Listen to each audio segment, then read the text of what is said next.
আসসালামু আলাইকুম। আমি আজ আপনাদের সজনে ডাঁটা দিয়ে নদীর চেলা মাছ রান্না করে দেখাবো। সেজন্য আমি নদীর চেলা মাছ নিয়েছি। মাছগুলো আমি ভালো করে ধুয়ে কেটে বেছে নিয়েছি। এখন কড়াইতে আলু, সজনে ডাঁটা এবং অল্প পরিমাণে বেগুন, পেঁয়াজ কুচি, কাঁচামরিচ কুচি, রসুন বাটা দিয়ে দিলাম। পরিমাণ মতো হলুদের গুঁড়া, মরিচের গুঁড়া, জিরার গুঁড়া, ধনিয়ার গুঁড়া দিয়ে দিলাম স্বাদ মতো লবণ, দিয়ে দিলাম মাছ।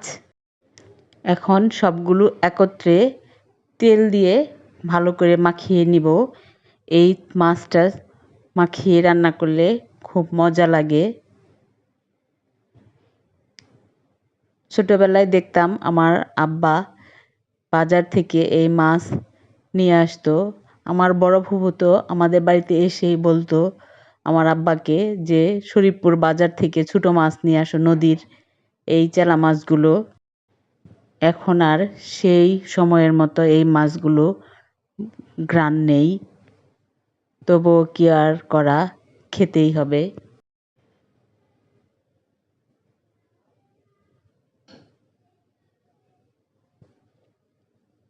এখন অল্প পরিমাণে পানি দিয়ে ঢেকে দিব।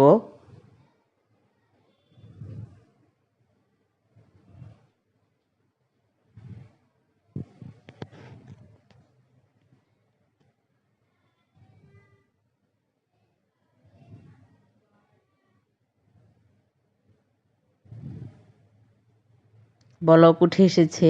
এখন একটু হালকা করে নেড়ে চেড়ে দিব যেন মাছগুলো না ভেঙে যায়।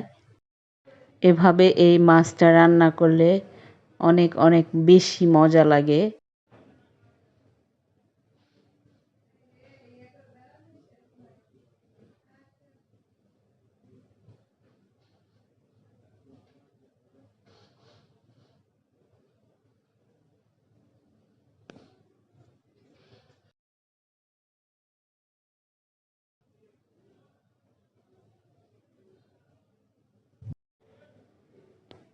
আমার দাদিকে দেখতাম কড়াই দিয়ে তরকারিটা একটু ঝেঁকে নিত যেন মাছ না ভাঙে। চামিচ দিয়ে নাড়া দিলে ভেঙে যাবে, তাই এভাবে ঝাঁকি দিত, তাই আমি ঝাঁকি দিয়ে দিলাম।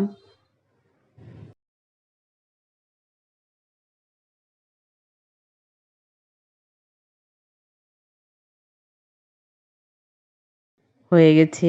আমার এই রেসিপিটি যদি আপনাদের ভালো লেগে থাকে, আমার ইউটিউব পেজে সাবস্ক্রাইব করবেন এবং ফেসবুক পেজে ফলো দিয়ে রাখবেন। লাইক করবেন, কমেন্টস করবেন এবং বেশি বেশি শেয়ার করে আমাকে পরবর্তী রেসিপি দেওয়ার জন্য উদ্বুদ্ধ করবেন। আল্লাহ হাফেজ।